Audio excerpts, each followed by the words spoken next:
It's really got to be drilled. When we talk about a low single leg,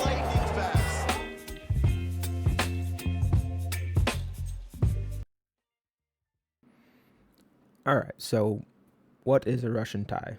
What is the important thing about a Russian tie? I think before watching PJ Duke, I would have said that having two hands on the arm is a necessary part of a Russian tie. But I am now convinced that the only hand that matters, the only part of the position that matters is getting control above their elbow. I don't think it matters which hand, and I don't think it matters the actual grip, right? So, but real quick, this one's pretty traditional, right? Here we see this hand controlling above the elbow, close to the armpit. Other hand is at the wrist. And they're both underneath, all right, or under gripped, or whatever you want to call it. But this is the kind of standard for what we can think about when we say Russian tie. But my image has changed a little bit, and that I think just controlling above the elbow is the most important part. All right, we'll take a look at some other things to see if I can prove it. All right, there's going to be a couple things to talk about in this, and one is going to be that high hand control. All right, I mean, here we see rewind. Immediately gets a hand above the elbow at the very least. I think in a perfect world, you probably get it higher than that. All right, so here he's just right above the elbow. Probably want it higher for a little more control. And he's going to continue to circle, right? The guy's got his wrist. Loses it. Now, he's two hands to the arm, and it's going to be hard to see here, but they're both kind of at the elbow, and his low hand is over, and his top hand is under. Again, I think just controlling above the elbow is the important part. Here we can see a little bit closer where this hand is kind of high as well, almost drag-like, right? So he's like, I call this grip the arm hug, and we'll see one a little more clear later. And he uses his low hand to re-grip with his top hand here, right? So getting control above that elbow is what's important. And we can see his elbows pinching toward his side to extend this guy's arm into him to start to be able to attack that side of his body. All right, nice little foot off balance. And again, this guy's got his lower wrist, but he is definitely under attack. So controlling above the elbow, I mean, to me, just is the position, right? Let's see if he does anything else here. Really good move. The guy still has his wrist, but he's still got control above the elbow, right? So here we're going to get to see kind of how important that top hand control is. I mean, he doesn't control the wrist for a few seconds in there and still is able to get the position and actually goes into a key lock type of a grip. It doesn't really use key lock a ton, but every now and then he'll get it for control and then transition to something else. All right, so here we see top hand, or having a hand above the elbow. In this case, it's his top hand, the one near to us, above the elbow. Right, this is essentially the position. His elbow's tight to his ribs so that the opponent cannot underhook him. Right, still hand is not on. Still hand is not on. I mean, he still doesn't have any control with his right hand yet. His low hand. Finally, he goes under grip, both hands under the arm, gets control of that wrist, makes an adjustment, gets higher up the arm. Right, shoulder on top, I think, is probably a preference for him in the way he likes to attack. He likes to get guys' weight down to try to, mostly ankle pick pretty often. This is a good adjustment. Again, controlling above the elbow, so he loses control on the wrist, or the guy attacks his wrist, replaces it up the arm, so he just slides it up higher, right? And then now both hands are above the elbow, moves his top hand up higher, and then controls back on the wrist. And here we're going to see him transition into kind of this key lock position. Get a decent angle of it here in a second. But, I mean, I don't want to call it a kind of a stalling tie. But, I mean, key lock, there's only a handful, maybe. You have to basically come off your key lock to score, except maybe in one instance. All right, so here we see his hand still above the elbow, but it's grabbing his own wrist, right? Good for controlling pace of the match. Not super great for necessarily attacking, right? Because you're going to have to let go of something there.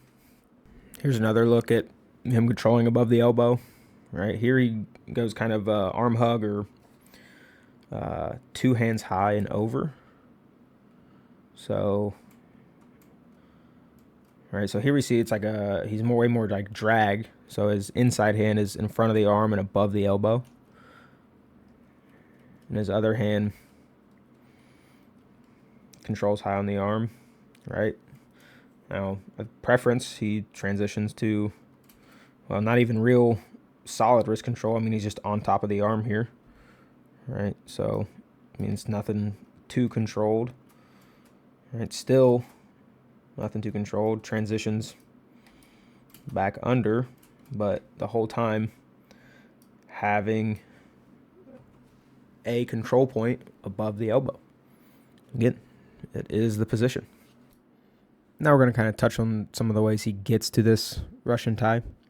The traditional way is off opponent's collar tie. Here we see opponent has collar tie. He's going to attack high up on this tricep.